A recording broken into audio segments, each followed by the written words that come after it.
Episode 13. 미국 캘리 파이어 준비생의 집에 대한 생각. 안녕하세요 여러분. 미국 캘리포니아에 사는 1.5세 느리지만 확실한 파이어를 언젠가 꿈꾸는 30대 후반 미술통통입니다. 우리 한인분들, 특히 여성분들, 작지만 또 소소하지만 제가 그렇게 전문적이지도 않지만 대기만성형 파이어 커뮤니티를 함께 만들며 나누어 가고 싶어요. 오늘은 집에 대한 저의 생각을 나눠볼게요. 챗GPT한테 좀 도움을 구해봤고요. 캘리포니아 LA 카운티 평균 집값을 기준으로 제가 알아봤고요. 그래서 다운 페이먼트, monthly payment, HOA, utility maintenance, tax 이런 추가 비용들이 들잖아요. 집값을 제외를 하고요. 그래서 자세하게 알려달라고 했습니다. 이자까지 계산을 해서 총 내가 내야 하는 비용도 알려주고 평균적으로 이제 잘 올라서 20-30년 후에 이게 과연 이득인지도 궁금하다고 했고요.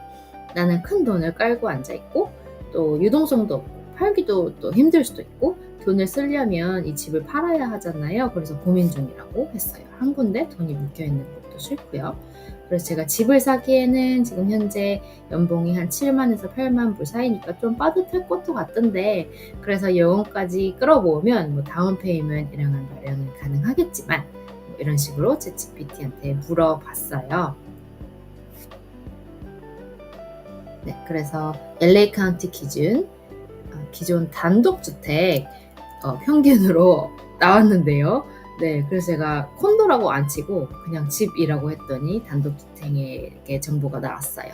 그래서 평균 집값이 90만 3천 불이네. 90만 불이 넘어요. 네, 평균이 이렇게 높을 줄 몰랐습니다. 그래서 그냥 1,400 조금 낮게 잡았네요. 그래서 하나로 계산을 하면 12억 8천만 원 정도가 됩니다. 그래서 너무 비싸잖아요. 이렇게 비싼 줄 몰랐어요. 정말 중간 가격이. 네, 그래서 제가 아주 많이 말을 더듬죠. 50만 불짜리 콘도로 수정을 해서 알아봤습니다. 제가 만일 집을 산다면 이 정도가 맥시멈일 것 같아서요. 그래서 콘도 가격으로 알아본 정보는요. 현실적으로 봤을 때 콘도 가격 50만 불, 다운 페이먼트 20% 해야 되니까 10만 불 정도고 대출을 40만 불을 받게 되겠죠. 30년 고정금리에 금리 6.8% 아주 높습니다. HOA 450불 정도 월 LA 평균 수준이라고 하고요. Property tax 집값은 1.1% 정도 매년 되고요. 홈 인슈런스가 있겠죠. 월 80불, 유틸리티 180불, 메인테넌스가 월 100불 정도를 잡았어요. 그래서 처음 필요한 현금에 대해서 알아볼게요. 다운 페이먼트 20% 하게 되면 10만 불이고 클로징 코스트 한 3% 정도니까 15,000불. 이사, 가구, 기타 초기 비용 등등 해서 5천에서 10,000불 정도 잡았고요.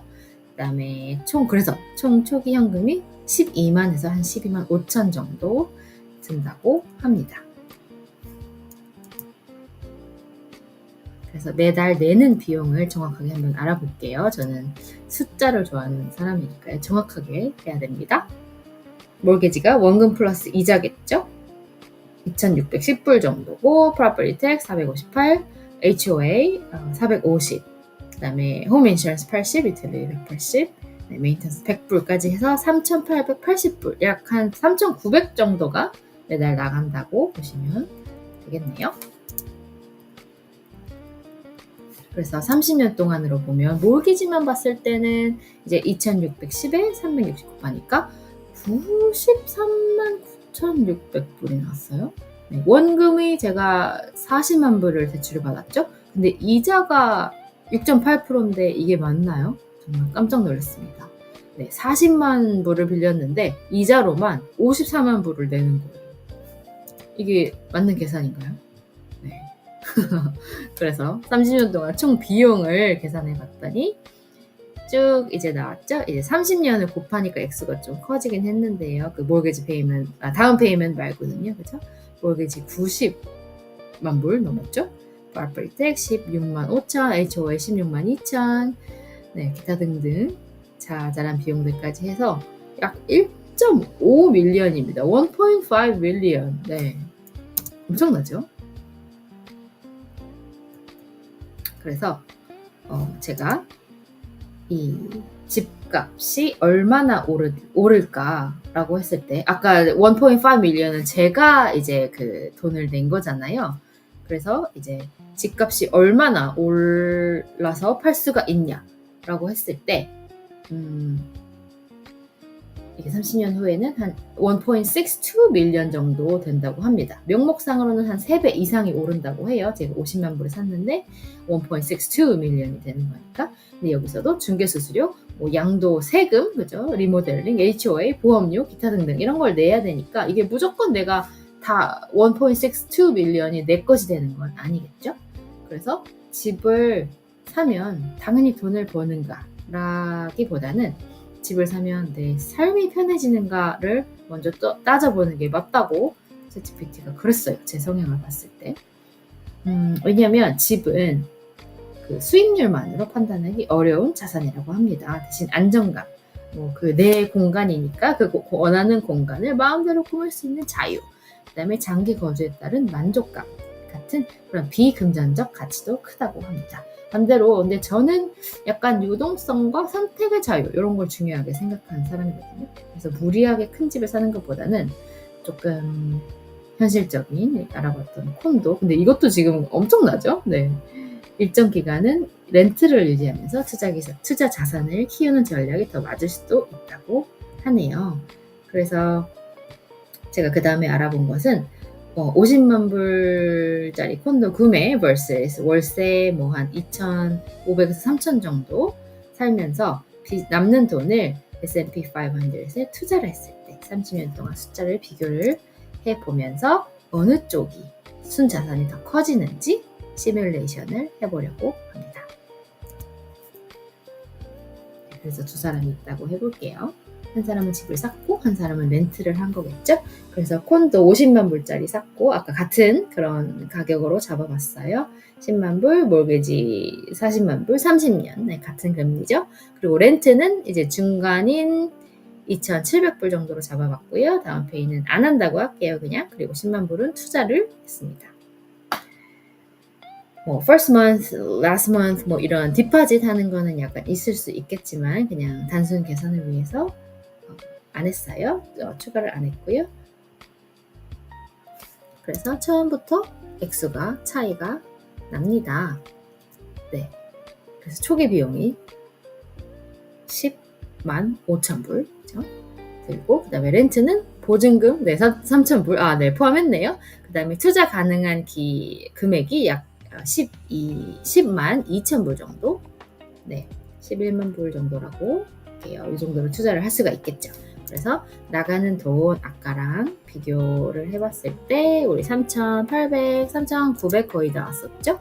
그리고 렌트를 하시는 분들은 이제 2,700, 유틸리티 뭐 180, 이제 뭐 렌털스 인슈런스 하신다면 20불 정도 해서 2,900불 정도니까 여기서도 한 980불 정도가 차이가 나네요. 그렇죠? 그래서 이 돈도 추가로 투자를 한다고 가정을 해볼게요.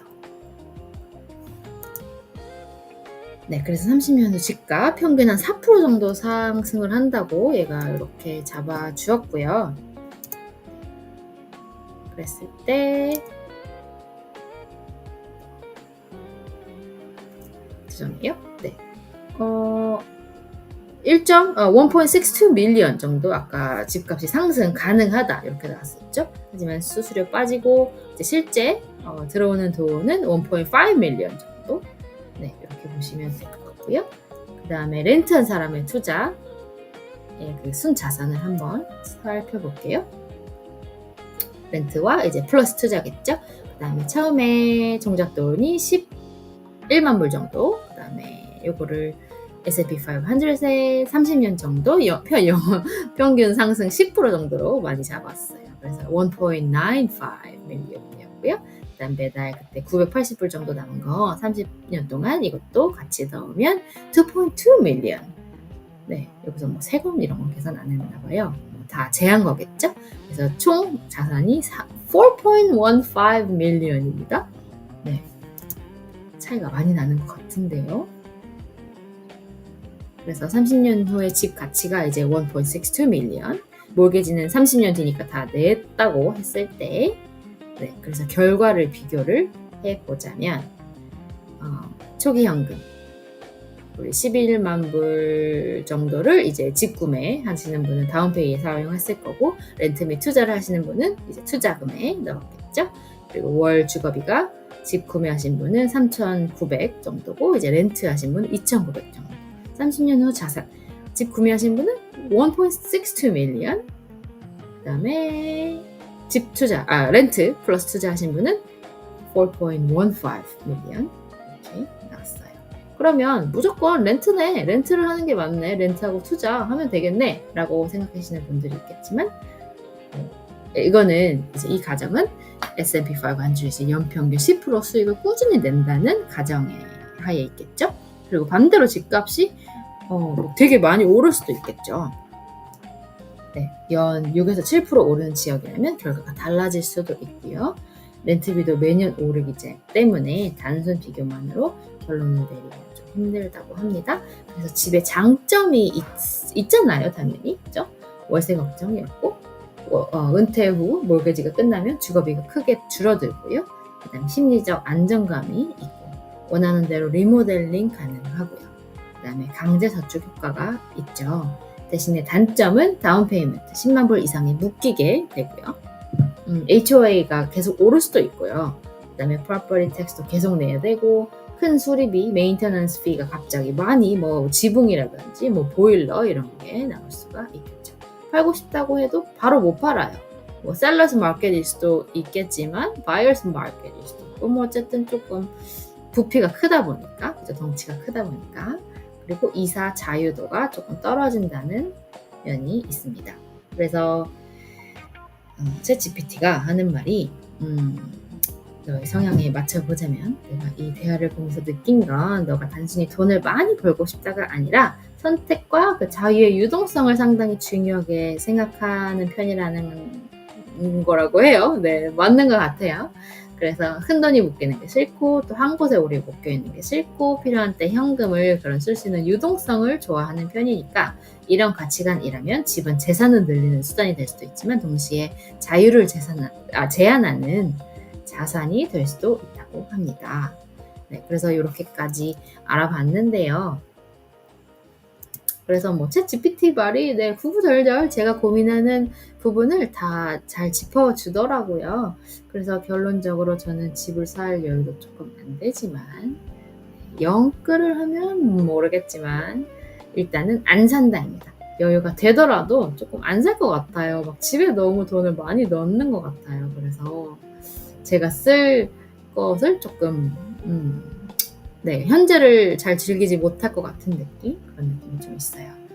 그래서 나중에 어느 나라가 될지 모르겠지만, 제가 은퇴하고 나서 작은 시골의 마을에 살거나, 한국이 될 수도 있고요. 렌트를 하거나, 아니면 제주도에 있는 그런 식으로 연으로 빌리는 거 있잖아요. 그런 거를 할 수도 있을 것 같아요.